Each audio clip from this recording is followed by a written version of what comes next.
ચાલો વિદ્યાર્થી મિત્રો, આપણે ગયા લેક્ચરમાં તમને એક હોમવર્ક આપ્યું હતું. એ હોમવર્ક જોઈ લઈએ કે પહેલો જે સવાલ હતો, નીચેના સમીકરણની પારિમાણિક યથાર્થતા ચકાસો. એટલે જે આપણે ગયા લેક્ચરમાં આના 3 કે 4 દાખલા પણ જોયા હતા, એમાં તમને એવું કીધું હતું કે કોઈ પણ સમીકરણની યથાર્થતા ચકાસવી એટલે કે સમીકરણ એકમની દ્રષ્ટિએ સાચું છે કે ખોટું એની માહિતી આપે. બરાબર, તો એ એકમની દ્રષ્ટિએ સાચું છે કે ખોટું, અને જે આપણે કીધું આવું 3 ભાગ પડે તો ડાબા, મબા અને જવા ત્રણેય જોવાનું. ત્રણેયના એકમો જો સરખા આવતા હોય તો સમીકરણ યથાર્થ છે અથવા સમીકરણ સાચું છે. ચલો, પહેલું કામ તો આપણે જે કરતા હતા એ અંતિમ વેગ. તો વેગ હોય અંતિમ હોય કે પ્રારંભિક, આપણી માટે મહત્વનું છે વેગ. એટલે વેગનો હું L1 t-1 પ્રારંભિક વેગ. તો વેગ કોઈ પણ હોય L1 t-1, પ્રવેગનો L1 t-2, સમયનો t1. બરાબર, ત્યારબાદ શું કરવાનું? આ 3 ભાગ પડે છે તો આપણે શું કીધું? ડાબા, મબા અને જબા, આવું કરવાનું. ડાબી બાજુ શું છે? V, મધ્ય બાજુ V0, જમણી બાજુ AT. તો વેગનો L1 t-1. હવે ધ્યાન રાખવાનું, ત્રણેય બાજુ L1 t-1 થાય તો આ સમીકરણ સાચું. બરાબર, કે ત્રણેય બાજુ જો L1 t-1 થાય તો આ સમીકરણ સાચું, નહીતર સમીકરણ ખોટું. તો મધ્ય બાજુ L1, તો L1 નું છે V0 નું પણ L1 t-1 AT. ચાલો, A નું L1 t-2 into t છે, તો t એટલે સમય, સમયનું t1. તો t-2 અને t1 ફરીથી આધાર સરખા એટલે ઘાતનો સરવાળો કરશો તો -2 + 1 એટલે -1. તો ત્રણેય સરખા થઈ ગયા. ત્રણેય સરખા થઈ ગયા માટે શું લખી શકાય? કે આ સમીકરણ પારિમાણિક દ્રષ્ટિએ યથાર્થ છે. બરાબર, ત્યારબાદ જે તમને બીજો સવાલ પૂછ્યો હતો એ કે બીજો સવાલ કંઈક તમને એવો કીધો હતો, V બરાબર kn/r ρ, જ્યાં V એટલે ટર્મિનલ વેગ, પછી k એટલે અચળાંક હતો, પછી ઈટા એટલે શ્યાનતા ગુણાંક હતો. બરાબર, જેનું સમીકરણ પણ તમને આપી દીધું હતું, બળ ગુણ્યા અંતર છેદમાં ક્ષેત્રફળ ગુણ્યા વેગ, અને ρ એટલે ઘનતા હતી. ચલો, ફરીથી આપણે ચેક કરવાનું છે કે આપેલું સમીકરણ પારિમાણિક દ્રષ્ટિએ સાચું છે કે ખોટું. તો પહેલું કામ તો એ જ કરીએ કે બધાનું જ પારિમાણિક સૂત્ર લખી નાખીએ. ટર્મિનલ વેગ. તો વેગ એટલે હમણાં કીધું એમ ટર્મિનલ, અંતિમ, પ્રારંભિક ગમે હોય, મહત્વનું છે કે વેગ છે. વેગ હોય એટલે L1 t-1. અચળાંક, તો આનું મેં તમને થિયરીમાં કહી જ દીધું હતું કે અચળાંક હોય એટલે એનો કોઈ એકમ બને નહીં, એકમ ન બને એટલે 0 0 0. શ્યાનતા ગુણાંક, ચાલો આનું પારિમાણિક સૂત્ર બનાવવાનું છે. તો બળનો m1 L1 t-2, અંતર એટલે L1, ક્ષેત્રફળ L2, વેગ L1 t-1. ચાલો, કટ થયેલું કટ કરી નાખીએ. તો અહીંયા જો L1 એટલે L2 થઈ જશે. આ L1 અને આ L1 એટલે L2 થઈ જાય. તો આ L2 એટલું કટ. તો M1, આ L1 ને ઉપર લઈ જાવ એટલે L-1. આ t-1 ઉપર જશે તો શું થશે? તો કે -2 + 1 એટલે -1. એટલે એનો મળશે M1 L-1 t-1. બરાબર, ઘનતા. તો ઘનતાનું તો હું આપણે મોડે કરાવેલું છે, દળના છેદમાં કદ. એટલે ઘનતાનું શું હતું? M1 L-3. બરાબર, ઘનતાનું M1 L-3. ચલો, આમાં તો બે જ વસ્તુ છે એટલે આમાં બે જ ભાગ પડશો, ડાબા અને જબા. ડાબી બાજુ શું છે? V, જમણી બાજુ kn/r ρ. તો V વેગનું L1 t-1. હવે આપણે એ ચેક કરવાનું કે જમણી બાજુ પણ L1 બધું ભેગું કરો, આ બધી કિંમતો મૂકતા જાઓ, L1 t-1 થાય તો સમીકરણ સાચું. તો k નું તો 0 0 0, તો એ લખવાની કોઈ જરૂર જ નથી. n નું શું બન્યું? તો કે M1 L-1 t-1 છેદમાં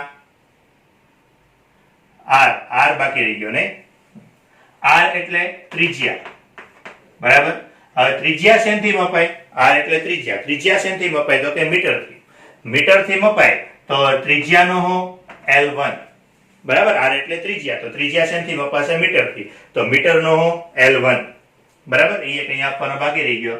તો r એટલે ત્રિજ્યા, ત્રિજ્યાનો L1. પછી ρ એટલે ઘનતા, તો ઘનતાનું તમને કીધું એમ m1l-3. ચલો તો m1 કટ. 1 - 3 આ ઉપરનું પેલા એમને લખી નાખીએ. હવે છેદમાં શું છે? 1 - 3 એટલે -2. આ -2 ઉપર જશે એટલે +2 થઈ જશે. બરાબર. આ l-2 છે ને ઉપર લઈ જાવ એટલે +2 થઈ જશે. તો 2 - 1 એટલે +1 વધશે અને t - 1. બરાબર. તો જો બંને બાજુ સમીકરણ સરખા મળે. સમીકરણ સરખા મળે એનો અર્થ કે આપેલું સમીકરણ પારિમાણિક દ્રષ્ટિએ સાચું છે. બરાબર. ત્રીજો સવાલ.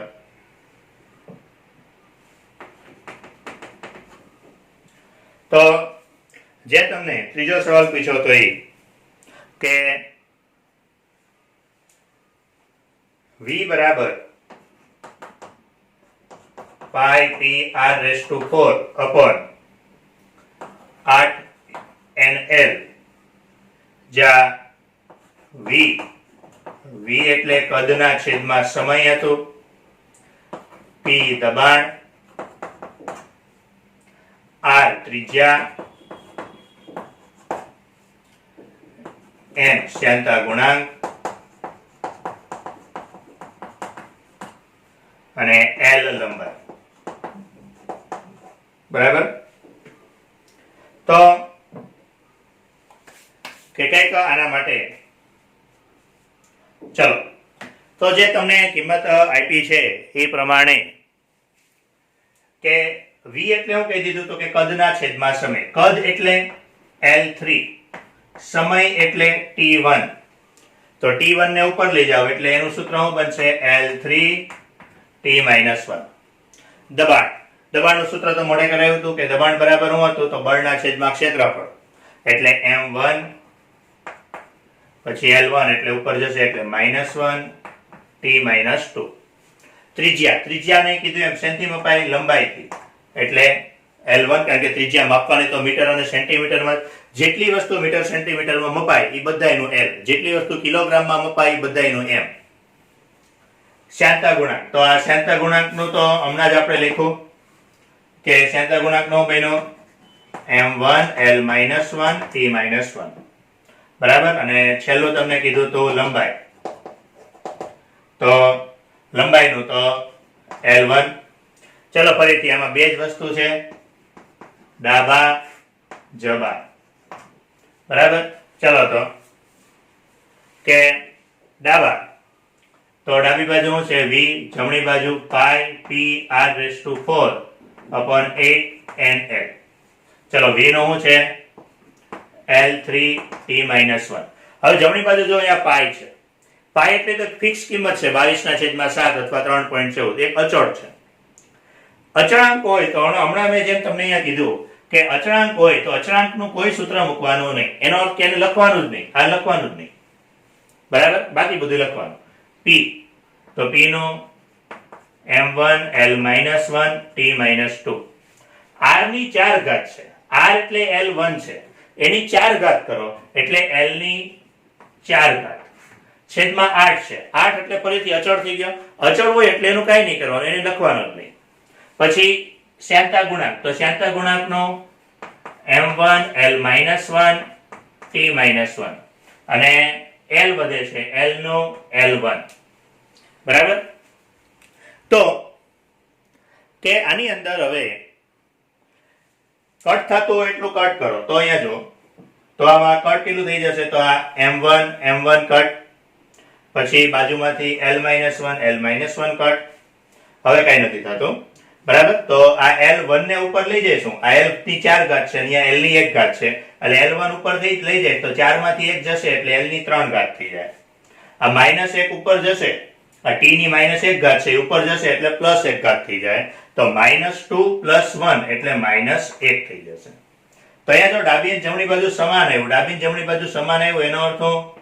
આપેલું સમીકરણ પારિમાણિક દ્રષ્ટિએ યથાર્થ છે. બરાબર? કઈક આ પ્રકારનું કે જે તમને કીધું એ. હજુ બીજા બે દાખલા છે આપણે જોઈ લઈએ. ત્યારબાદ જે તમારો સવાલ હતો, તો સવાલ કઈક એવો હતો કે નીચેના સમીકરણમાં અજ્ઞાત રાશિઓ શોધો. બરાબર? અને તેમાં જે તમને આપ્યું તો x બરાબર a plus bt plus ct square plus dt cube, abcd શોધો, x અંતર અને t સમય છે. તો ચાલો આની માટે પહેલી વસ્તુ તો જેમ ના કીધું એમ કે x એટલે અંતર છે એટલે l1, t એટલે સમય છે એટલે t1. આમાં અજ્ઞાત શોધવાનું છે. બરાબર? જ્યારે પણ તમે અજ્ઞાત શોધવાનું કે એનો ઓટોમેટિક અર્થ એવો થઈ ગયો કે આપેલું સમીકરણ પારિમાણિક રીતે સાચું છે.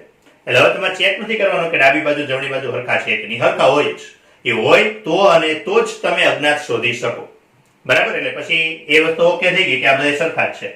તો હવે તમે અહીંયા જો x બરાબર a વત્તા bt વત્તા ct સ્ક્વેર વત્તા dt ક્યુબ છે. બધાયનો સરવાળો છે. આગળ મેં તમને ગઈકાલે વાત કરી હતી કે બધાયનો સરવાળો ક્યારે શક્ય બને? જો બધાના એકમો સરખા હોય તો. એનો અર્થ શું થઈ ગયો? 1 2 3 4 આ ચારેયના એકમો સરખા છે. તો ચારેયના એકમો કોની જેટલા હશે? તો કે x જેટલા. કે આની ડાબી બાજુ આપણે એમને કીધું એકમો સરખા, બંને બાજુ એકમો સરખા થતા હતા એટલે આની ડાબી બાજુ x હશે તો એનો ચારેયના એકમો શું હશે? x જ હશે, એટલે મીટર જ હશે. બરાબર? તો એક રીતે સરખાઈ દઈએ તો એનો અર્થ એમ થઈ ગયો એક પછી એક બધાને x સાથે આપણે સરખાવી શકશું. એટલે આપણે એવું કહી શકીએ કે x નું પારિમાણિક સૂત્ર બરાબર a નું પારિમાણિક સૂત્ર. તો x નું પારિમાણિક સૂત્ર શું? l1. બરાબર? x એટલે તો અંતર, તો a. તો આનો અર્થ a શું છે? l1. હાલ એવી રીતે x ને હું bt આરે સરખાવી શકું કે x નું પારિમાણિક સૂત્ર બરાબર bt નું પારિમાણિક સૂત્ર. તો x નો l1, b તો ગોતવાનો છે, t એટલે t1. તો આ t1 આ બાજુ જશે એટલે l1 upon t1. t1 ને ઉપર લઈ જાઓ એટલે l1 t-1. બરાબર? અને આવી જ રીતે આપણે શું કહી શકીએ કે x નું પારિમાણિક સૂત્ર, x ને કોની હારે સરખાવી દો? ct square. તો ct સ્ક્વેર નું પારિમાણિક સૂત્ર. તો x નું l1 c t સ્ક્વેર, જો ખાલી t એટલે t1 એનો વર્ગ છે એટલે t2. પાછો c ને કરતા બનાવી દો તો c બરાબર l1 upon t2. t2 ને ઉપર લઈ જાઓ એટલે t-2. બરાબર? અને એવી જ રીતે x ને કોની હારે સરખાવી દો? dt ક્યુબ હારે. એટલે x નું પારિમાણિક સૂત્ર બરાબર dt ક્યુબ નું પારિમાણિક સૂત્ર. તો x એટલે l1, d ફરીથી સમયનું t, t એટલે t1 એનો ઘન છે 3 ઘાત એટલે t ક્યુબ. તો d બરાબર l1 upon t ની 3 ઘાત. આને ઉપર લઈ જાઓ એટલે l1 t-3. બરાબર? તો આ રીતે જે અજ્ઞાત રાશિઓ છે તે અજ્ઞાત રાશિઓ તમે શોધી શકો. બરાબર? ત્યારબાદ આની અંદર તમને એવું કીધું e બરાબર b - x² upon at, a ગુણ્યા b શોધો. e એટલે ઉર્જા છે. ચાલો ઉર્જા એટલે પહેલા તો ઉર્જાનો m1 l2 t-2. આ યાદ હશે તમને કે કાર્ય અને ઉર્જા બંને માટે m1 l2 t-2. x એટલે અંતર હતું તો અંતરનો l1, t એટલે સમય હતો તો સમયનો t1. હવે ફરીથી યાદ કરવાનું છે અહીંયા b - x² આપેલું છે. આવો દાખલો એકવાર આપણે ગઈકાલે ગણેલો છે કે આ b - x² આપેલું છે એટલે એનો અર્થ શું થઈ ગયો કે b - x² છે ત્યાં બાદબાકી કરી છે. સમીકરણ સાચું છે એનો અર્થ કે b નું પારિમાણિક સૂત્ર અને x² નું પારિમાણિક સૂત્ર સમાન હશે. બરાબર? એટલે આપણે અહીંયા શું કહી શકીએ? b નું પારિમાણિક સૂત્ર બરાબર x² નું પારિમાણિક સૂત્ર. તો b નો તો શોધવાનો જ છે. x², x એટલે શું છે તો કે l1 છે અને x² એટલે l2. તો b મળી ગયો. ચલો હવે બીજું તમને મેં જે કીધું હતું કે b - x² અહીંયા બાદબાકી હોય તો આખાની જગ્યાએ એક જ એકમ લખો. આખાની જગ્યાએ એક જ લખું. b નું l2 છે, x² નું l2 છે તો l2 - l2 આવું લખવાનું નથી. આવું શું કામ નથી લખવાનું એ પણ મેં તમને જણાવ્યું હતું કે ધારો કે હું એવું કહું 5 મીટરનો વર્ગ વત્તા 2 મીટરનો વર્ગ તો જવાબ મળશે 7 મીટરનો વર્ગ. કે અહીંયા મીટરનો વર્ગ હોય, અહીંયા મીટરનો વર્ગ હોય. આપણે જે m l t ને આ બધું લખીએ છીએ કોના માટે લખીએ છીએ? તો આપણે આ 5 અને 2 માટે નથી લખતા. આપણે કોના માટે લખીએ છીએ? એકમ માટે લખીએ છીએ. બરાબર. તો એનો અર્થ એમ થઈ ગયો મીટરનો વર્ગ વત્તા મીટરનો વર્ગ બરાબર જવાબમાં શું આવશે? મીટરનો વર્ગ જ આવશે. બાદબાકી હોય તોય બરાબર. 5 - 2 તો 3 થાય, પણ જવાબ તો મીટરનો વર્ગ એમને એમ જ રહે. એટલે અહીંયા L2 વત્તા L2 તો L2 જ થાય. બે વાર લખવાનું નથી. બરાબર, ખાસ ધ્યાન રાખવાનું છે. એટલે અહીંયા હવે કારણ કે હવે એ શોધવો છે એટલે હું આખાને સરખાવીશ. એટલે આપણે શું કહી શકીએ કે E નું પારિમાણિક સૂત્ર બરાબર b - x² at નું પારિમાણિક સૂત્ર. ચલો E નું મૂકી દો. તો E નું હું m1 L2 t - 2 b - x². તો b નું L2 x² નું L2 b માઈનસ છે એટલે આખાની જગ્યાએ L2 એ શોધવાનો સમયનો t1. ચાલો એને કરતા બનાવી દો. તો a બરાબર એટલે આખું આ છેદમાં આવી જશે L2 m1 L2 t - 2 t1 L2 L2 cut. આ બધાને ઉપર લઈ જાઓ તો m ની -1 ઘાત t ની +2 ઘાત t ની -1 ઘાત એટલે 2 માંથી 1 જાય એટલે t ની 1 ઘાત. તમને શોધવાનું તો હું કીધું a ગુણ્યા b. ચાલો a ગુણ્યા b કરો. તો a નું શું છે m1 m -1 t1 અને b શું છે L2. એટલે a ગુણ્યા b કંઈક આવું મળશે m -1 L2 t1. બરાબર. તો કંઈક આ રીતે સમીકરણો આવી શકે. બરાબર. તો ત્યારબાદ છે પારિમાણિક સૂત્રનો બીજો ઉપયોગ. બીજો ઉપયોગ કંઈક એવું કહેશે કે જુદી જુદી એકમ પદ્ધતિઓ વચ્ચેનો સંબંધ મેળવી શકાય. બરાબર, કે અલગ અલગ એકમ પદ્ધતિઓ હોય તો દરેક અલગ અલગ એકમ પદ્ધતિઓ વચ્ચે પણ સંબંધ મેળવી શકાય. હવે અલગ અલગ એકમ પદ્ધતિ એટલે આપણે તમને યાદ હોય તો ચેપ્ટરની શરૂઆતમાં એકમ પદ્ધતિઓ જોઈ હતી. MKS, CGS. આપણે જો કે સૌથી મહત્વની MKS અને CGS બે જ છે, પણ MKS, CGS કે FPS કોઈ પણ અલગ અલગ પદ્ધતિ હોય તો એ અલગ અલગ પદ્ધતિ વચ્ચેનો સંબંધ મેળવી શકાય. હવે સંબંધ મેળવવા માટે એક નાનું એવું સમીકરણ સમજવાનું છે. પહેલા આપણે કોઈ પણ એકમ કે રાશિ હોય તો એને આપણે આ રીતે લખીએ. ધારો કે લંબાઈ લઈએ તો લંબાઈને 50 મીટર. બરાબર. તો 50 મીટર એટલે કેટલા સેન્ટીમીટર થશે? તો 50 ગુણ્યા 100 કરશું એટલે 5000 સેન્ટીમીટર. હવે અહીંયા સમજો કે 50 મીટર અને 5000 સેન્ટીમીટર બંને કિંમત સરખી જ છે. ખાલી ફરક શેમાં પડે છે? તો કે ફરક પડે છે ખાલી એના એકમમાં. બરાબર. જો એ સમજો બંને વચ્ચે બરાબર લખી શકાય છે એનો અર્થ એમ થઈ ગયો બંનેની કિંમત સરખી છે. બરાબર. તો આને આપણે આ રીતે દર્શાવી શકીએ. 50 એટલે શું છે? Number n. મીટર એટલે શું છે? એકમ, યુનિટ. એકમને શું કહેવાય? યુનિટ. બરાબર. એકમને કહેવાય યુનિટ. એટલે એને દર્શાવી શકાય u વડે. તો વચ્ચે બરાબર આ વતન 5000 એ શું છે? નંબર. આ એકમ. બે નંબર જુદા જુદા છે, બે એકમે જુદા જુદા છે, પરંતુ બંનેનું કુલ મૂલ્ય તો સરખું જ છે. કારણ કે તો બરાબર છે ને, 1 મીટર બરાબર 100 સેન્ટીમીટર લખું તો એનો અર્થ શું થઈ ગયો? આ બંને વચ્ચે બરાબર લખ્યું છે એટલે બંનેનું મૂલ્ય તો સરખું જ છે. તો અહીંયા આને હું 1 નંબર આપી દઉં અને આને 2 નંબર આપી દઉં. n1 u1 બરાબર n2 u2. આ એક સમીકરણ છે. તમારે સમીકરણ ખાસ ધ્યાનમાં રાખવાનું છે. બરાબર. કે ધારો કે જો આ n1 u1 ને n2 u2 એટલે ખબર પડી શું કહેવા માંગે છે? એ ખાલી માત્ર એટલું જ કહેવા માંગે છે કે કોઈ પણ એક કિંમત હોય તો એ કિંમતને તો બીજા ગમે એમાં ફેરવો. કે ધારો કે 1 કિલોગ્રામ તો 1 કિલોગ્રામ બરાબર 1000 ગ્રામ. તો તમે આને હોતો લખી શકો n1 u1 બરાબર n2 u2. n1 એટલે નંબર, u1 એટલે એકમ, આ n2 એટલે બીજો નંબર, u2 એટલે બીજો એકમ. બરાબર. તો આ રીતે આના પરથી તમે કોઈ પણ કિંમત હોય તો એ કિંમતને તમે કોઈ પણ એક એકમ હોય તેને બીજા એકમમાં ફેરવી શકો આ સૂત્રનો ઉપયોગ કરીને. હવે કઈ રીતે? કે ભાઈ મારે n2 શોધવો છે તો બહુ સિમ્પલ કામ કરવાનું. n2 શોધવો છે તો આને કરતા બનાવો તો આ u2 છેદમાં આવી જશે. આપણે સાદું ગણિત વાપરતા હતા એમ જ. બરાબર. એટલે કે ધારો કે n1 જેટલું મૂલ્ય ધરાવતી કોઈ રાશિનો એકમ u1 બરાબર ધારો કે આપણે આવું લઈ લેવી કે m1 l1 t1 લઈ લઈએ. બરાબર. કે u1 તો u1 બરાબર m1 l1 t1 અને બધાની ઘાત લઈ લઈએ. 1 મિનિટ. m1 ની a ઘાત, l1 ની બી ઘાત અને T1 ની સી ઘાત. બરાબર. એટલે આપણે જે હમણાં કેમ અત્યાર સુધી કેમ કોઈ પણ રાશિ લખતા તો દરેક રાશિની કોઈકની કોઈક એક સૂત્ર બનતું. તો ધારો કે અહીંયા તમે જે એકમ લીધો છે એ એકમનું સૂત્ર, ધારો કે લંબાઈ લીધી હોય તો ખાલી L જ વધે, ખાલી લંબાઈ હોય તો L1 છે તો એનો અર્થ કે B કેટલો 1. બરાબર.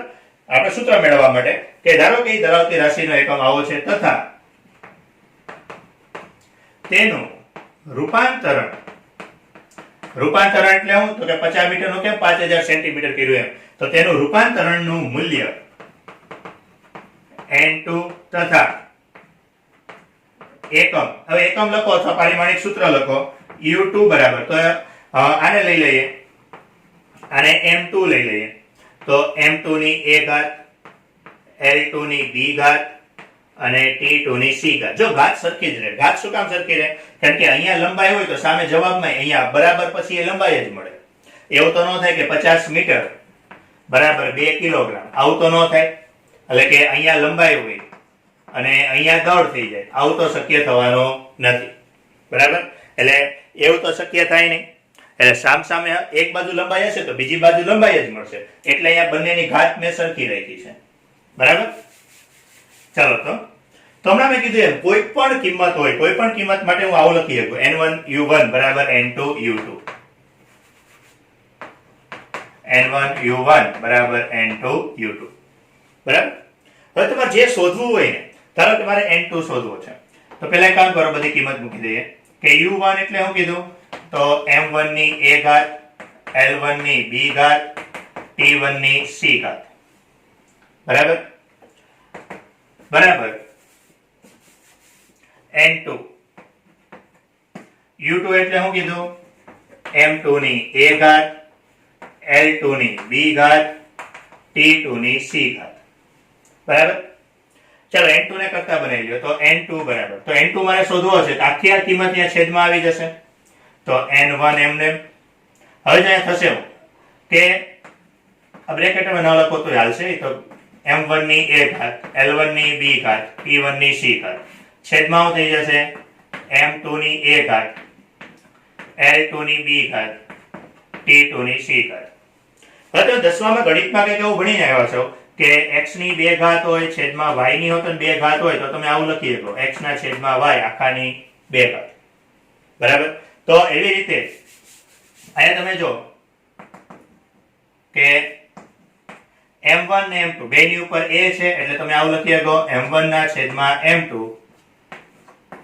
એની a ઘાત, l1 ના છેદમાં l2 એની b ઘાત, T1 ના છેદમાં T2 એની c ઘાત. તો એક તમને સૂત્ર મળ્યું. સૂત્ર થોડુંક મોટું લાગે છે, બાકી જ્યારે એનો ગણતરીમાં ઉપયોગ કરશું ત્યારે તમને આઈડિયા આવશે કે ભાઈ એમાં કઈ એવું ખાસ લેવાનું નથી. બરાબર. બહુ જ સરળ સારી રીતે તમે કોઈ પણ એક એકમમાંથી બીજા એકમમાં કિંમતો ફેરવી શકો છો. બરાબર. ધારો કે એક ઉદાહરણ લઈએ કે બળ લઈએ, બળ કે બળના એકમ, બળના MKS અને CGS વચ્ચેનો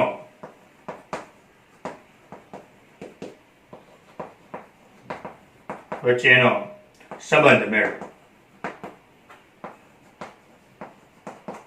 એટલે તમને કંઈક એવું પૂછ્યું કે બળની અંદર બળનો એકમ હું તો કે ન્યૂટન, એટલે તમને એને સવાલ એવો પૂછ્યો કે 1 ન્યૂટન બરાબર કેટલા CGS માં એનો એકમ કેટલો થાય. CGS માં એના એકમનું નામ ડાઇન છે, DYNE, ડાયન નહીં, ડાઇન છે.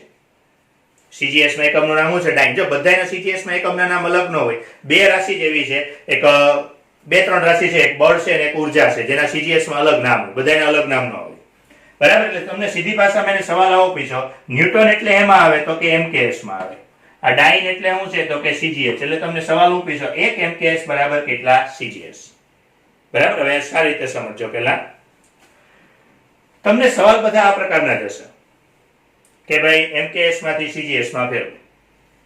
પછી આ એક મેં અત્યારે સમજવા માટે એક કિંમત લીધી, કોઈ પણ 10, 15, 20 પછી કોઈ પણ કિંમત આપે તો 1 MKS બરાબર કેટલા CGS. શેની વાત કરી છે? બળ. બળની વાત કરી છે એટલે સૌ પ્રથમ તો તમને શું આવડતું હોવું જોઈએ? તો સૌ પ્રથમ તો તમને બળનું પારિમાણિક સૂત્ર આવડતું હોવું જોઈએ. m1 l1 t-2. એટલે આ સમજો આ જે છે 1 1 -2 તો એનો અર્થ આવો થાય a b ને c. તો આનો અર્થ આવો થાય a1 b1 c-2. આનો અર્થ આવો થાય a1 b1 c-2. આ તમને આવડવું જ જોઈએ ફરજિયાત. બરાબર? કોઈક વાર આ 1 થી 10 જે તમને ઓલા મેં મોઢે કરવાના કીધા છે મોઢે કરી નાખો, એટલે બાકીના ના હશે તો તમને એ લોકો સૂત્ર આપી દેશે. સૂત્ર આપી દે તો સૂત્ર પરથી પાછું બનાવતા આવડવું જોઈએ. તમારો મેં કીધું એમ સવાલ આવો જશે 1 MKS બરાબર કેટલા CGS. હવે કામ શું કરવાનું? આપણે બે ભાગ પાડી દેવાના, એક MKS એક CGS. બરાબર? તો MKS ની અંદર જે આપણે આજો તમારે જેને શોધવાનું હોય ને એને હંમેશા n2 આપી દેવાનો. આ ખાસ યાદ રાખજો, જે શોધવાનું હોય એને n2 આપી દેવાનો. મારે અહીંયા CGS શોધવું છે તો આ n1 અહીંયા n2, પછી અહીંયા n1 સોરી MKS માં m1 નંબર આપ્યો છે એટલે અહીંયા m1 અહીંયા l1 અહીંયા t1 લખવાનો, અહીંયા m2 અહીંયા l2 અહીંયા t2 લખવાનો. બરાબર? ચાલો n1 તો અહીંયા જોઈ લો n1 એટલે કેટલી કિંમત કીધી? 1. એટલે n1 એટલે 1. n2 શોધવાનો. m1 તો m1 એટલે એમાં છે MKS માં. m એટલે કોનું? દળ. દળનું શું આવે? કિલોગ્રામ. બરાબર? તો m1 એટલે શું થાય? 1 કિલોગ્રામ. હવે 1 કિલોગ્રામ અહીંયા જો મારે બે છેદમાં ઉપર નીચે છે. ઉપર નીચે હોય તો ફરજિયાત બેનો એકમ સરખો હોવો જોઈએ. તો 1 કિલોગ્રામ આપણે નહીં લખવાનું, આપણે 1 કિલોગ્રામ એટલે કેટલા? 1000 ગ્રામ એટલે 10^3 ગ્રામ. L1 એટલે કેટલું? 1 મીટર. 1 મીટર મેં કીધું એમ અહીંયા મીટર છે ને અહીંયા સેન્ટીમીટર છે, તો બંનેને સેન્ટીમીટરમાં ફેરવી નાખો અથવા બંનેને મીટરમાં ફેરવો, ગમે એ રીતે કરો ચાલે. તમે આને મીટરમાં ફેરવશો તોય ચાલશે, અને આને CGS માં ફેરવશો તોય ચાલશે. તો L1 એટલે શું આવે? તો 1 મીટર આવે. 1 મીટર એટલે કેટલું? 100 સેન્ટીમીટર. 100 એટલે 10^2 સેન્ટીમીટર. T1 એટલે 1 સેકન્ડ. એમાં તો કઈ ચિંતા નથી. હવે CGS ની અંદર m2 એટલે કોના માટે આવે? તો કે 1 ગ્રામ માટે આવે. CGS એમાં દળને એમાં માપવાનું ગ્રામમાં. L2 એટલે 1 સેન્ટીમીટર. T2 એટલે 1 સેકન્ડ. મહત્વની જે સૌથી બેઝિક વસ્તુ છે તે આ છે. m1 એટલે કેટલું? 10^3 ગ્રામ મૂકી દેવાનું. L1 એટલે 10^2 સેન્ટીમીટર. T1 એટલે 1 સેકન્ડ.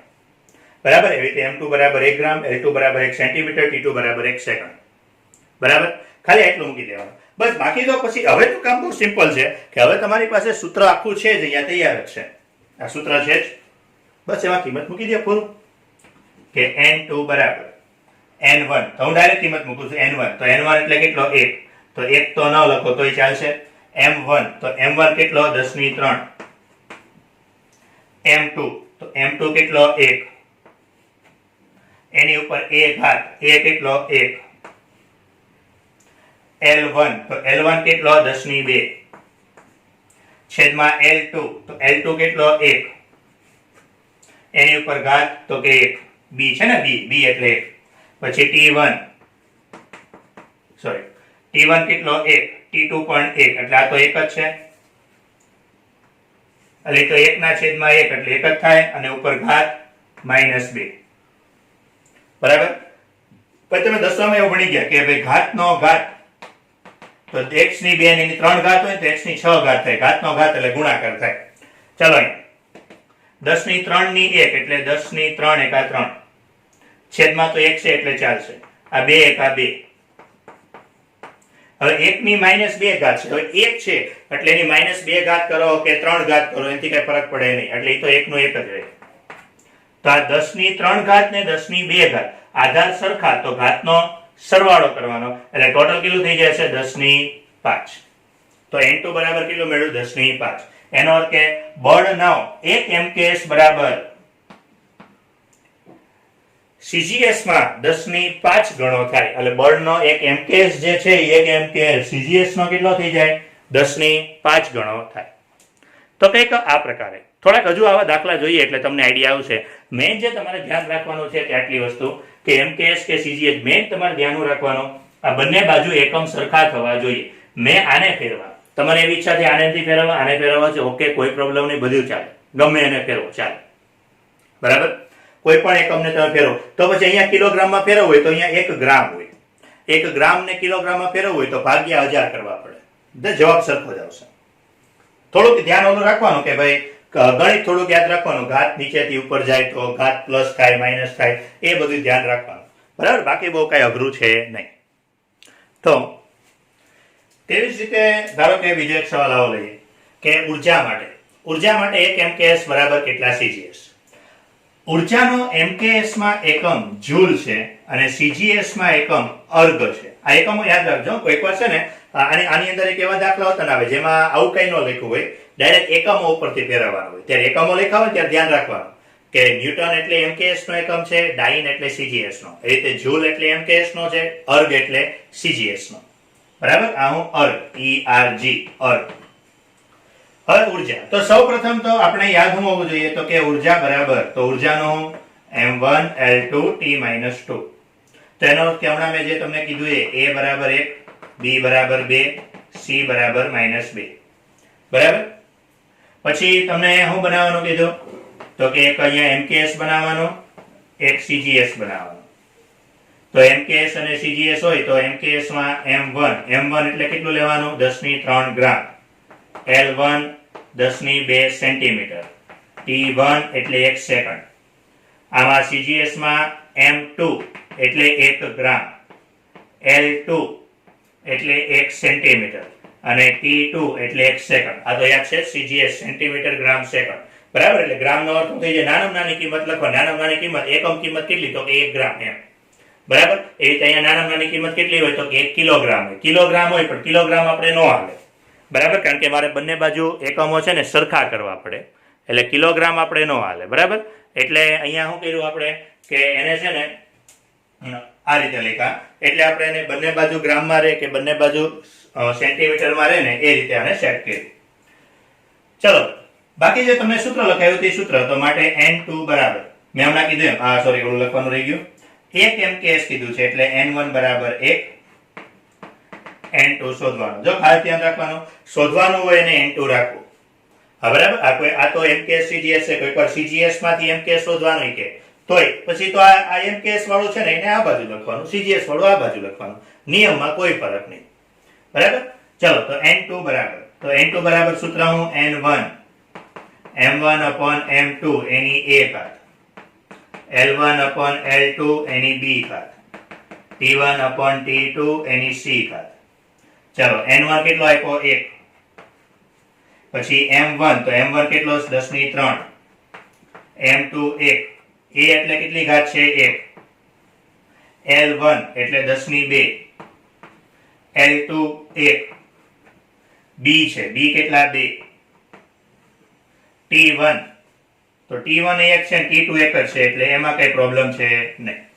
તો આ તો આગળ 1 છે એટલે ન લખો ચાલશે, 3 × 3 એટલે 10⁻³ અહીંયા 2 દુ 4 એટલે 10⁻4 અને અહીંયા તો 1 જ વધશે, તો 10⁻³ ને 10⁻4 એટલે ટોટલ કેટલી થઈ ગઈ 10⁻7 ઘાત. એટલે 1 જૂલ બરાબર શું થાય 10⁻7 અર્ગ થાય, બરાબર. એટલે કે ઉર્જા માટે એક MKS ની કિંમત CGS કરતા 10⁻7 ગણી વધારે હોય છે, બરાબર. કે ઉર્જા માટે MKS ની કિંમત CGS કરતા કેટલી હોય છે 10⁻7 ગણી વધારે હોય છે. તો કંઈક આ રીતે તમે કોઈ પણ રાશિ હોય તો કોઈ પણ રાશિમાં MKS અને CGS વચ્ચેનો સંબંધ મેળવી શકો, બરાબર. ચલો હજુ એક દાખલો લઈ લઈએ કે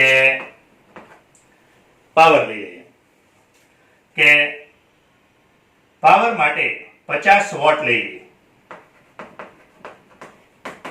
કે પાવર માટે 50 વોટના કેટલા CGS એકમ મળે, બરાબર. એટલે તમને હવે આની અંદર સવાલ જો વોટ, આ વોટ જે એકમ છે ને એ કોનો છે પાવરનો MKS એકમ છે, બરાબર. એની બહુ હમણાં ચિંતા નહીં કરવાની, કયા MKS છે કયા CGS છે તમને પરીક્ષામાં તો આપી જ દેશે.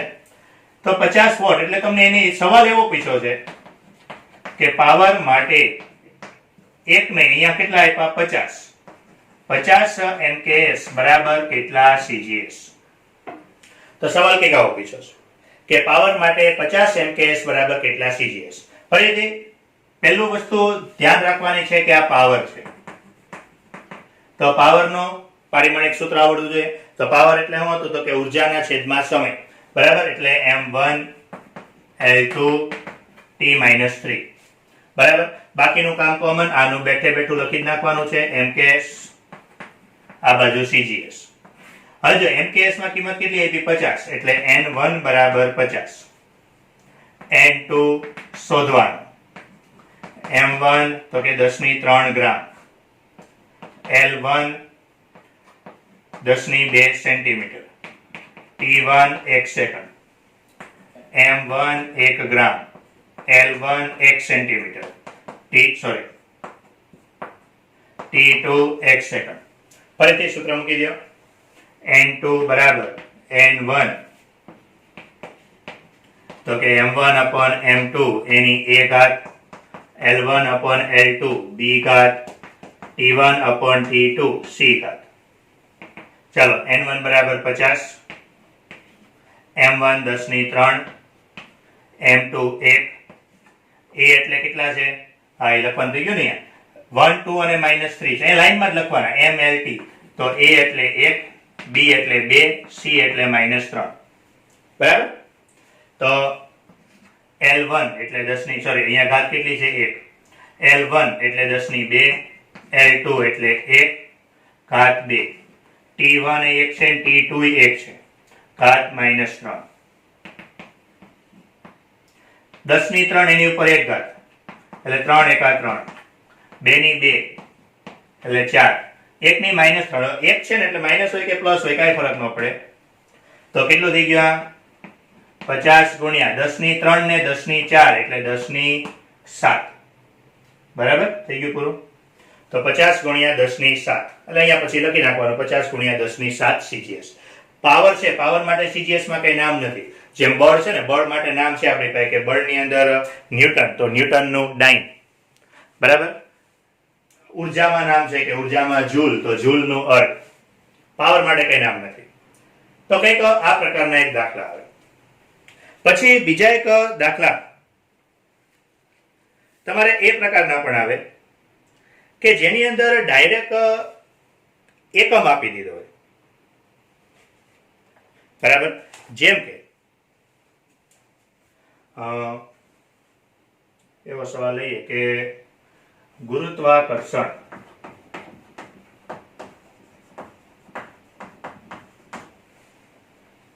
અચળાંકની કિંમત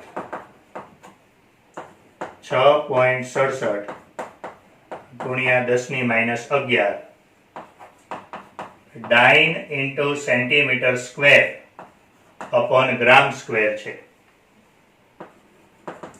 તો તેનું MKS માં મૂલ્ય જણાવો. જો આમાં તમને એને કહી દીધું છે કે તમને છે ને મેં કીધું એમ કે વોટ કયો એકમ છે એ બહુ ચિંતા નહીં કરવાની. તમને હું શોધવાનું કીધું? CGS શોધવાનું કીધું હોય તેનો અર્થ ક્યાં MKS છે. આ ડાઇન લખી દીધો છે એનો અર્થ કે CGS છે. અને એવું ખબર ન પડે તોય ટેન્શન નહીં લેવાનું. તમને સવાલમાં કીધું છે કે MKS માં મૂલ્ય જણાવો. MKS માં મૂલ્ય જણાવવાનું કે એટલે એનો ઓટોમેટિક અર્થ શું થઈ ગયો? કે એનો ઓટોમેટિક અર્થ શું થઈ ગયો કે આ જે કિંમત છે એ કઈ છે? CGS છે, બરાબર. હા, CGS ની અંદર -11 નહીં આવે, -8 છે. હવે તો અહીંયા સમજો, અત્યાર સુધી જે આપણે ફેરવું એ 3 દાખલા જે જોયા બધામાં MKS માંથી CGS માં ફેરવું. જ્યારે આની અંદર શું કર્યું છે તો કે CGS માંથી MKS માં ફેરવવાનું, બરાબર. અને હવે જે આપણે અહીંયા લખતા ને N1, એ N1 ની જગ્યાએ એને શું આપી દીધું? 6.67 ગુણ્યા 10⁻8. હવે પહેલી વસ્તુ તો અહીંયા પ્રોબ્લેમ શું છે? તો અત્યાર સુધીના દાખલામાં ઉર્જા હતું તો ઉર્જાનું પારિમાણિક સૂત્ર હતું, પાવર જતું તો પાવરનું આપણે પારિમાણિક સૂત્ર આવડતું હતું. જો સૂત્ર ન આવડતું હોય તો મેં તમને કીધું તો ન આવડતું હોય તો તમને સૂત્ર એનું આપેલું હશે, એની પર તમારે પારિમાણિક સૂત્ર બનાવવાનું. પણ કોઈક વાર આવું આવે, એકમ આપેલું હોય તો એકમ ઉપરથી બનાવવાનું. કઈ રીતે? તો ચાલો, જે એકમ છે પહેલા તો એકમ લખો કે ડાઇન ઇન્ટુ સેન્ટીમીટરનો વર્ગ છેદમાં ગ્રામનો વર્ગ. તો જો એકમ ખાસ વાંચવાનો અને એકમ ઉપરથી પારિમાણિક સૂત્ર બનાવવાનું. તો અહીંયા ડાઇન છે. ડાઇન એટલે કોનો એકમ? તો હમણાં જ આપણે કીધું બળનો એકમ. બરાબર, એનો અર્થ કે આ ડાઇન એટલે શું છે? બળ ગુણ્યા સેન્ટીમીટરનો વર્ગ. સેન્ટીમીટર એટલે કોનું? લંબાઈ અથવા અંતર. બરાબર, અને એનો વર્ગ છે એટલે અંતરનો વર્ગ છેદમાં ગ્રામ. ગ્રામ એટલે કોનું? દળ. તો દળનો વર્ગ. હવે આવું હોય તો તમને પારિમાણિક સૂત્ર બનાવતા આપણે શીખી ગયા છીએ. બરાબર, ચાલો મૂકવા મળો. બળનો m1 L1 T-2. અંતરનો L1 પરંતુ એનો વર્ગ છે એટલે L2. દળનું m1 પરંતુ વર્ગ છે એટલે m2. બરાબર, ચાલો m2 ઉપર જશે તો m1 છે 2 ઉપર જશે એટલે m ની -1 ઘાત. L1 L2 L3 T-2. તો જો આ પારિમાણિક સૂત્ર આપણે મળી ગયું. જો અત્યાર સુધી આપણે સીધું આ પારિમાણિક સૂત્ર લખી નાખતા હતા. બરાબર, પરંતુ હવે સીધું લખી શકાતું નથી. એટલે આપણે પહેલા શું કરવું પડશે? પારિમાણિક સૂત્ર બનાવી લેવાનું.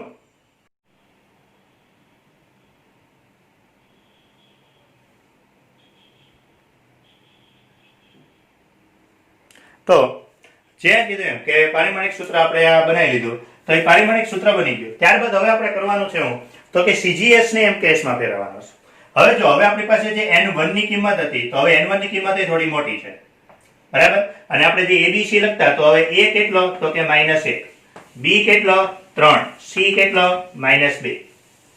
બરાબર, ત્યારબાદ હવે જે લખતા એ મારે MKS શોધવું છે. આ બાજુ લખો ને, આ બાજુ CGS લખી નાખો, આ બાજુ MKS લખો, કારણ કે હવે મારે MKS શોધવું છે. બરાબર, હમણાં મેં કીધું જેને શોધવું એને ફરજિયાત 2 નંબર આપવાનો. એટલે આ n2 શોધવાનો. તો n1 માં કિંમત કેટલી આપી? તો n1 માં આટલી કિંમત આપી 6.67 ગુણ્યા 10⁻8. બાકીનું બધું લખતા હતા એ કોમન. m1 એટલે 1 ગ્રામ, L1 1 સેન્ટીમીટર, T1 1 સેકન્ડ. હવે આપણે આને 2 નંબર આપવાનો. તો 2 એટલે 10⁻3 ગ્રામ, 2 એટલે 10⁻2 સેન્ટીમીટર, T2 એટલે 1 સેકન્ડ. બરાબર, ત્યારબાદ પછી જે આપણે કરતા હતા એ બેઠું કે n2. તો n2 બરાબર કે n2 થઈ જાય એટલે n2 બરાબર ફરીથી જે સમીકરણ હતું એ n1 m1 m2 any a ઘાત, L1 L2 b ઘાત, T1 T2 c ઘાત. ચલો હવે n1 કેટલો છે? તો 6.67 ગુણ્યા 10⁻8. બરાબર, m1 એટલે 1 ગ્રામ, m2 10⁻3 એની ઉપર a છે. a કેટલા છે? તો કે a -1 ઘાત. બરાબર, L1 તો L1 એટલે 1, L2 10⁻2 એની ઉપર b ઘાત. b કેટલા છે? 3. T1 ને T2 બંને એક જ છે અને c કેટલા? -2. એટલે આ 6.67 ગુણ્યા 10⁻8. ચલો 10⁻3 છે, ઉપર જશે એટલે -3 થશે. આ 10⁻3 છે, ઉપર જાય એટલે 10⁻3 એની ઉપર -1 ઘાત. આ 10⁻2 છે, ઉપર જાય એટલે 10⁻2 ઘાત એની ઉપર 3 ઘાત. બરાબર, ખાલી હું આને જ ઉપર લઈ ગયો છું એટલે આને કોઈ ચાળો નહીં થાય. અને 1 છે, 1 પછી લખો કે ન લખો કાંઈ ફરક નહીં પડે. બરાબર, 1 નો તો 1 જ રહે. એટલે ફાઇનલી શું થશે અહીંયા? 6.67 ગુણ્યા 10⁻8 ગુણ્યા હમણાં મેં કીધું 2 નો ગુણાકાર 3 એકા 3 માઇનસ માઇનસ પ્લસ એટલે 10⁻3 ઘાત ગુણ્યા આ 2 નો ગુણાકાર તો 3 દુ 6 પણ કેવી માઇનસ. એટલે ફાઇનલી જવાબ કેટલો મળશે? 6.67 ગુણ્યા હવે જો અહીંયા -8 3 અને -6 તો 3 ની આગળ કરો -8 + 3 તો -8 + 3 એટલે -5 -5 ને -6 એટલે -11. બરાબર, એટલે એનો અર્થ શું થઈ ગયો? 6.67 ગુણ્યા 10⁻11 MKS માં કિંમત મળે. ડાઇન છે તો એનો અર્થ જો છેલ્લો જવાબ એકમારે લખવો હોય તો આવો મળે 6.67 ગુણ્યા 10⁻11. ડાઇન છે તો ડાઇન નું ન્યૂટન, સેન્ટીમીટર છે તો એનું મીટર અને ગ્રામ છે તો એનો કિલોગ્રામ થાય. આ લખો ન લખો ચાલે પણ મેન તો આ જવાબ છે. આ રીતે કંઈક જવાબ શોધી શકે. તો કંઈક આ રીતના દાખલા આવે કે કોઈક વાર તમને ડાયરેક્ટ કહી દીધું હોય કે ભાઈ પાવર છે, પાવરને MKS નું CGS માં ફેરવો અથવા CGS નું MKS માં ફેરવો. કોઈક વખત આવું કંઈક આપે કે જેની અંદર તમને શું કહેવાય કિંમતો આપી દીધી હોય, કિંમતો આપી હોય એનો એકમ લખ્યો હોય, એકમ ઉપરથી તમારે ગોતવાનું, એકમ ઉપરથી પહેલા પારિમાણિક સૂત્ર બનાવવાનું અને પછી એને ગોતવાનું. બરાબર. તો આ પ્રકારના દાખલા આવે. એક છેલ્લી રીતનો એક દાખલો જોઈએ. હવે કોઈક વાર દાખલો એવો આવે જેની અંદર એમકેએસ અને સીજીએસ નો હોય, હાવ બહારનો જ હોય. બરાબર, કે એકદમ બહારનો જ કોઈક એકમ આવતો હોય, નવી પદ્ધતિનો જ એકમ આવતો હોય. તો એવા સમયે આપણે શું કરવું? ચલો તો ત્યારબાદ કંઈક આ પ્રકારનો દાખલો છે કે જે કીધું અહીંયા 60 જૂલ પર મિનિટની કિંમત નવી એકમ પદ્ધતિ કે જેમાં 100 ગ્રામ 100 સેન્ટીમીટર અને 1 મિનિટને મૂળભૂત એકમો તરીકે લેવામાં આવે છે. જો અહીંયા સમજો, અત્યાર સુધી જે દાખલા જોયા એમાં ફિક્સ હતું, એમકેએસ નું સીજીએસ હતું અથવા સીજીએસ નું એમકેએસ હતું. જ્યારે આમાં આખું અલગ જ કહી દીધું, નવી જ પદ્ધતિ આવી. એવી પદ્ધતિ તમારે લેવાની છે જેની અંદર દળ 100 ગ્રામથી માપવાનું, લંબાઈ 100 સેન્ટીમીટરથી અને સમયને 1 મિનિટથી માપવાનું. બરાબર. અને કોને ફેરવવાનું છે? તો કે 60 જૂલ પર મિનિટને. હવે ગમે એને ફેરવવું હોય તો સૌપ્રથમ આપણી પાસે એનું પારિમાણિક સૂત્ર હોવું જોઈએ. તો પહેલું કામ કરવાનું, પારિમાણિક સૂત્ર બનાવવાનું. હમણાં મેં તમને કીધું એમ કઈ રીતે બનાવવાનું? તો કે એકમોની મદદથી બનાવવાનું. ચાલો, અહીંયા હું છે 60 જૂલ પર મિનિટ છે. બરાબર. આપણી માટે 60 કામનું નથી, આપણી માટે કામનું છે જૂલ પર મિનિટ. તો જૂલ એટલે કોનો એકમ છે? તો કે ઉર્જા. મિનિટ એટલે કોનો એકમ? તો કે સમયનો. ઉર્જાનો m1 L2 T-2, સમયનો T1. T1 ને ઉપર જવા દો તો m1 L2.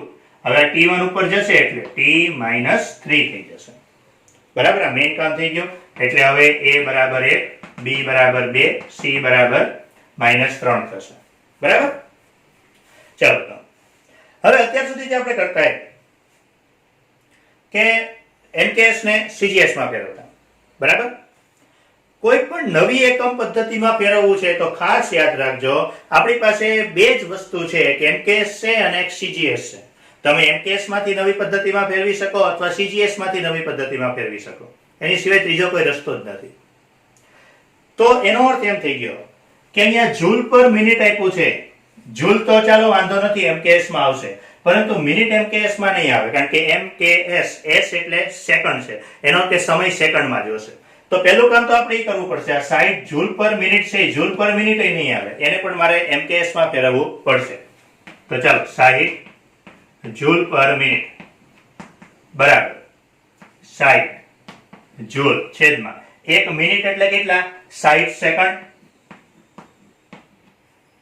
તો 60 કટ એટલે 1 જૂલ પર સેકન્ડ થઈ ગયું. આવું થઈ ગયું. હવે 1 જૂલ પર સેકન્ડ થઈ ગયું. બરાબર. ચાલો, બસ હવે આને નવી પદ્ધતિમાં ફેરવવાનું છે. હવે આ એમકેએસ થઈ ગયું. જો ખાસ ધ્યાન રાખજો, કોઈ પણ આવું કંઈક નવું આવે ને, આવા નવા દાખલા બહુ ઓછા આવે છે, ક્યારેક જ આવે છે. સૌથી વધારે દાખલા આવે છે આ પ્રકારના, અને આને આગળ જે હમણાં જોયા એમકેએસ નું સીજીએસ એમાં વધારે આવે છે. આ પ્રકારના દાખલા ક્યારેક જ આવે છે.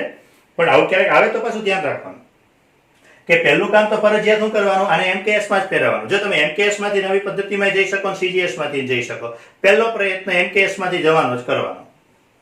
બરાબર. ચાલો, તો હવે આપણે અહીંયા એમકેએસ લખશું, પછી બાજુમાં સીજીએસ લખતા હતા એની જગ્યાએ નવી એકમ પદ્ધતિ. બરાબર. કે આપણે એક બાજુ એમકેએસ લખશું અને બીજી બાજુ સીજીએસ લખતા હતા એની જગ્યાએ નવી એકમ પદ્ધતિ. તો એમકેએસ ની અંદર જો કિંમત કેટલી થઈ ગઈ? 1. 60 આપી હતી પણ જૂલ પર મિનિટ હતી, તમે એમકેએસ માં ફેર કેટલી? 1 થઈ ગઈ. એટલે n1 બરાબર 1, n2 શોધવાનો. બાકી બધું હતું એમને એમ, m1 m2 sorry L1 T1. MKS ની હવે તમારે અહીંયા જોવાનું. અહીંયા શું છે? ગ્રામ, સેન્ટીમીટર, મિનિટ. આ છે એના મૂળભૂત એકમો છે. એટલે જ્યારે હું નવી એકમ પદ્ધતિમાં m2 લખું, m2 કેટલો લેવાનો કીધો એને? 100 ગ્રામ. 100 એટલે કેટલું? તો કે 10⁵ ગ્રામ. L2 એને કેટલો લેવાનો કીધો? 100 સેન્ટીમીટર. 100 એટલે 10⁵ સેન્ટીમીટર. T2 એને મિનિટમાં લેવાનો છે, પણ આપણે તો મિનિટ નહીં ચાલે, તો એને મિનિટ લેવાનો છે. 1 મિનિટ એટલે કેટલું? 60 સેકન્ડ. બરાબર. ચાલો, હવે આપણે લખતા m1 કેટલું? 10⁵ ગ્રામ. L1 10⁵ centimetre. t1 1 second. જો ખાસ ધ્યાન રાખજો, ગમે ત્યારે આવો દાખલો ગણો, અહીંયા ગ્રામ છે તો અહીંયા ગ્રામ હોવું જોઈએ, અહીંયા સેન્ટીમીટર, અહીંયા સેન્ટીમીટર, અહીંયા સેકન્ડ, અહીંયા સેકન્ડ, બે બાજુ સરખા હોવા જોઈએ. પહેલું કામ આ કરવાનું, ફરજિયાત બંને બાજુ સરખા કરી નાખવાના, ત્યારબાદ જ આગળનો દાખલો ગણવાનો. બરાબર? ચાલો, તો n2, હવે તો આપણી પાસે સૂત્ર છે કે n2 બરાબર n1 m1 upon m2 a l1 upon l2 b t1 upon t2 c. Hello, n1 તો કેટલો થઈ ગયો? 1. m1 10 ની 3, m2 10 ની 2, a કેટલો છે તો કે a 1, l1 10 ની 2, l2 10 ની 2, b કેટલો છે? b 2, t1 1, t2 60, c કેટલો છે? -3.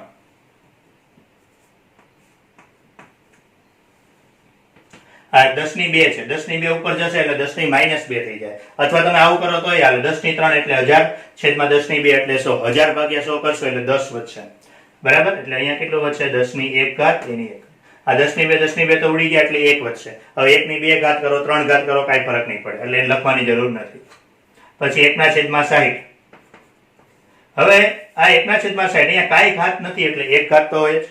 હવે 60 ને ઉપર લઈ જાઓ, એ 60 ને ઉપર લઈ જાઓ એટલે આ માઇનસ પ્લસ છે, ઉપર જશે એટલે કેટલી? -1 ઘાત થઈ જશે. બરાબર? 1 એકા 1. ચલો ફરીથી ઘાતનો ઘાત, તો ઘાતનો ઘાત એટલે આપણે ગુણાકાર કરશું, તો ઘાતનો ઘાત એટલે ગુણાકાર કરો, -1 -3 એટલે કેટલું થઈ જશે? 3 એકા 3 એટલે 60 ની 3 ઘાત. બરાબર? તો 60 ની 3 ઘાત એટલે 6 ની 3 ઘાત કરવાની ને આપણે, 6 નો ઘન.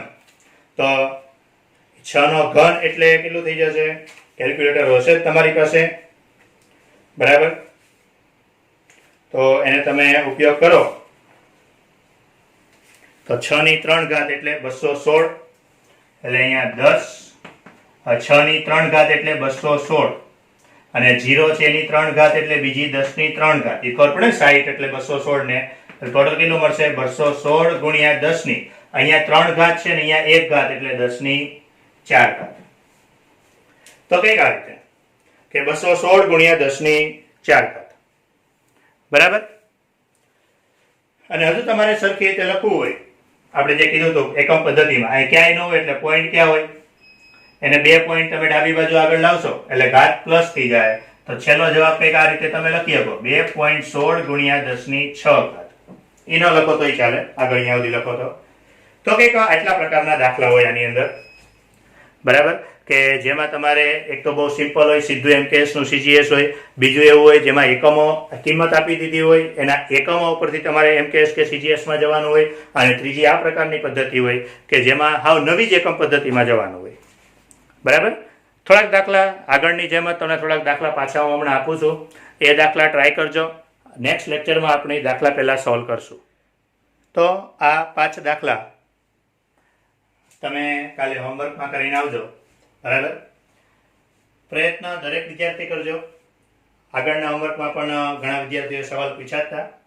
બરાબર? ન આવડે તો પૂછતા રહેજો, વોટ્સઅપ કરજો. પ્રયત્ન કરજો.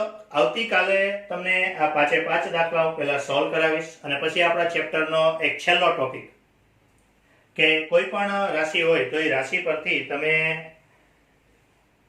કોઈ પણ રાશિ બીજી કઈ રાશિ પર આધાર રાખે છે તે જાણી લ્યો, તો તમે એના પરથી તમે દરેક રાશિનું સૂત્ર મેળવી શકો. તો એક છેલ્લો ઉપયોગ આપણે જોવાનો છે. બરાબર? એટલે આ 5 દાખલા છે. આ 5 દાખલા થોડીક વાર વિડીયો સ્ટોપ કરીને લખી લેજો રકમ, અને પછી જાતે ગણતરી કરવાનો પ્રયત્ન કરજો.